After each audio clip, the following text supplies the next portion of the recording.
Hi there, this is Ruth Forsgren. I'm at home tonight and I am going to be checking my bluebird houses. Now if you've put up a nest box, part of putting those nest boxes up is that you do need to check them from time to time. And I like to keep data on mine, so I've got my recording device. Eventually my data gets turned into University of Cornell's Nest Watch program.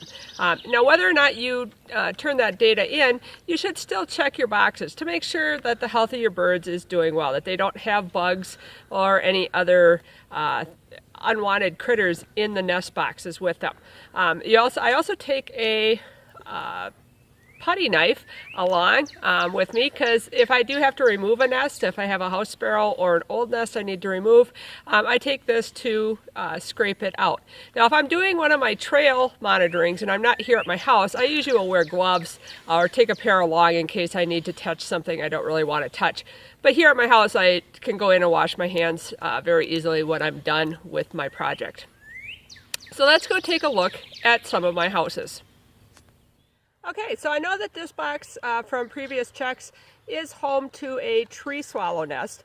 Now one of the things you want to do when you approach the nest is make some noise, even give a knock in case mom or dad are home. It's really a little unnerving when the bird flies out into your face.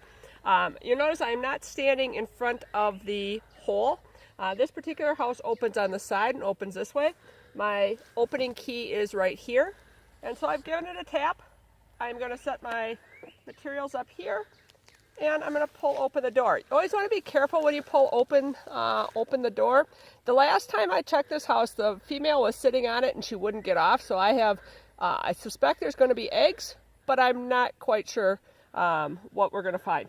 So as I open it up, pull it up, this is very typical tree swallow nest. Fairly coarse materials, thicker grasses, and we see lots of feathers in there.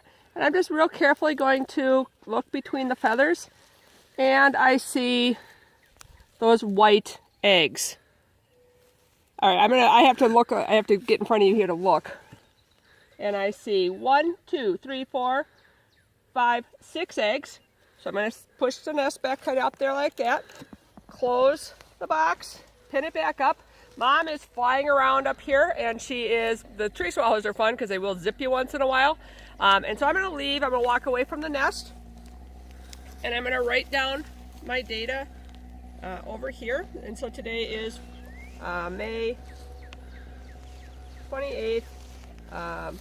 This is the field box. You want to give your boxes a number or a name. Here at home, I just give them names by where they're located. So this one's next to the field. And there was a tree swallow with 6 eggs. Like I said, the last time I checked this, you want to check your boxes about once a week. I checked this about 4 days ago. Mom was sitting pretty tight on there, so she probably was laying 1 or 2 eggs at that point. Once all the eggs are laid, then it takes about, for most of the cavity nesters, it takes about 2 weeks for those eggs to hatch, about 14 days. Once the eggs hatch, for bluebirds anyway, there's another 17 to 21 days, around 3 weeks, before the little ones will fledge. Let's go check another box, see what other species we have. Okay, so this is our apple tree box, because it is close to my apple tree. And this one, I already know what's in here, but if I were coming up this for the first time, there are sticks hanging out of this, and that's going to be a pretty telltale sign that this is probably a house wren's nest.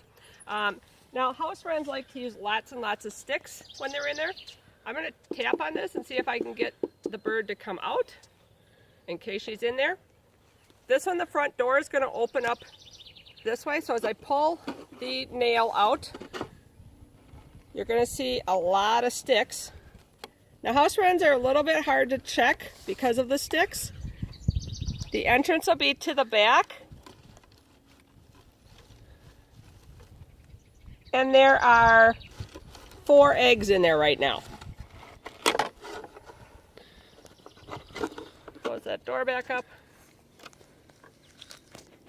and I'll write my notes. 4 eggs. My suspect is that there'll be more eggs. Typically the house wrens lay 6 to 8 eggs So I'm thinking there's probably going to be a few more eggs. I'll check this house again in a few days because I can hear Mom and Dad right behind us singing and wanting to come back and check out their house. Let's go check another house. All right, so now we're at the driveway box because we're at kind of at the end of my driveway. And this one has had a bluebird in it. So I'm going to put my stuff down here and tap, tap, tap. Anybody home? And as I pull this out, very slowly open this. Now you'll note the grasses are finer than what was in the tree swallow's nest. And as I look in there, I have 4 blue eggs. I'm going to close that back up so that they don't fall out or roll around. Now these eggs are probably almost ready to hatch. It has been roughly 2 weeks since they have been laid. So I'm in the next few days expect to start seeing baby bluebirds in this nest box. So those are probably the 3 most common nests that you will find in the nest box: tree swallow, house wren, and bluebirds.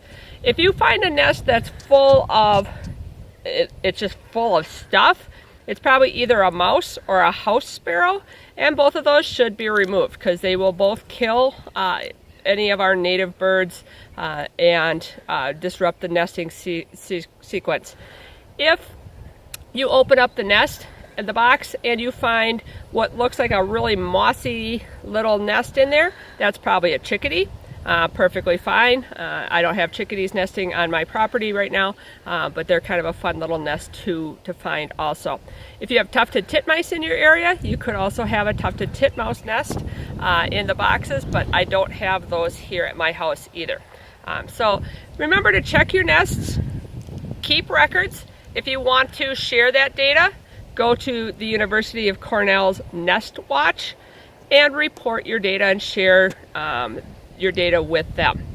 Otherwise, just remember to check so that your boxes stay healthy. Once the birds have fledged or left the nest, take that nest out, remove the nest because it is full of all sorts of yucky stuff. And if the birds come and nest on top of that, then they can end up with some problems down the road. So keeping your nest clean and healthy is as important as putting your nest up.